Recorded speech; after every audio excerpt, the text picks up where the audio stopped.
bilang pulis na hulihin sila. Bonggay, tama na! Oh, Mauro! Dapat hinuli ko yung mga yun eh. Dapat hindi niyo ako pinigilan. Tama na, Ponggay. Kung hindi ka namin pinigilan, baka napatay ka na ng mga yun. Ikaw rin na nagsasabi ng mga kriminal yun. Marami ng mga kasamahan mo nadali. Ano, gusto mong dumagdag? Pero mali eh. Mali.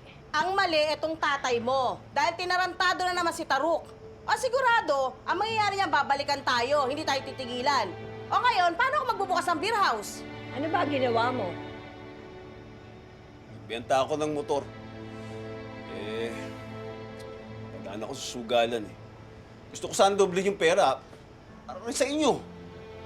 Nagamit ko. Natalo eh. Ayan, diyan ka magaling. Kaya nagkaloko-loko ang buhay mo eh. Lahat na lang isinusugal mo. Oh, kaya hindi ka nagtagal sa pagiging pulis. Tang ka na naman, tay. Ikaw yung nagdadala ng gulo dito eh. Ikaw yung padre de pamilya. Pero ikaw yung nagdadala ng problema dito. Hoy, Ponggay! Huwag mo akong pagsalitaan ng ganyan, ha? Hindi ka magpulis ka kung ano nasasabihin mo sa akin. Ponggay! Mauro, huwag mong patulan yung anak mo, ha? Ano ka? Siya na lang naghahanap buhay dito sa atin, eh. Aawayin mo pa. Ikaw, ano ba hanap buhay mo? Wala. Puntahan mo. Kausapin mo. Humingi ka ng dispensa.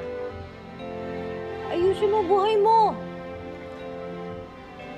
Pakumbaba ka ng konti. Kung marunong ka nun.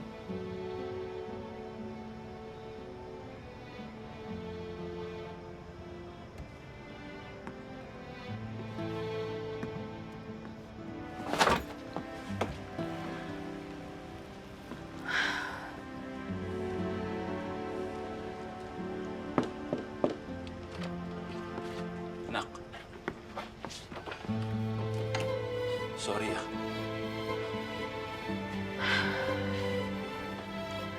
Tayo naman eh.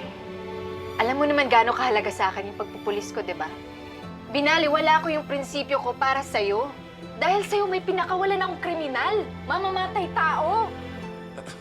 Nak, hindi naman ganun si Tanggol. Niligtas nga niya ako eh. Kung talagang masama siya katulad nga sa balita, malamang di na ako nakauwi ngayon. Di mo alam yun, Tay. Ako akala ko kilala ko rin si Tanggol, pero hindi. Masama sila. Wanted nga yung mga yun eh. Nak, hindi ganun kasimple yung mundo. Maraming mapagpanggap. Hindi ko nakita kay Tanggol yung gahama na anak ng Taragulo na ipinilta sa balita. Patikan mo ako. Nakulong ako. Oo, hindi ako naging mabuting ama. Pero hindi naman ako masamang tao. Ang sinasabi ko lang naman, mag-ingat ka. Kaya nga ako nagpulis eh. Para bigyan kayo ng proteksyon. Pero paano ko magagawa yun kung ikaw mismo yung tumatalon sa peligro? Sorry, anak. Perwisyo na naman ako sa'yo. Tayo-tayo na lang to tayo. Kung may mangyari sa ni isa sa inyo, hindi ko alam anong gagawin ko.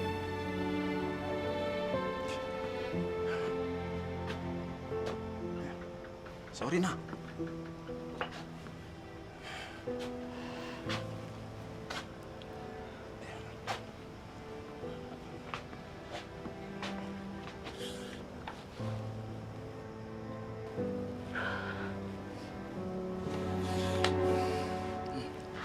Nak, pangako, titigil ko na yung pagsusugal. Promise mo yun. Promise.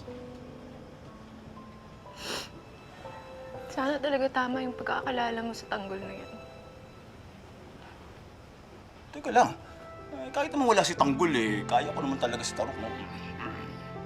Talaga, kahit di mo na kaya kanina. Kaya. Kumain ka na ba? Ha? Tara.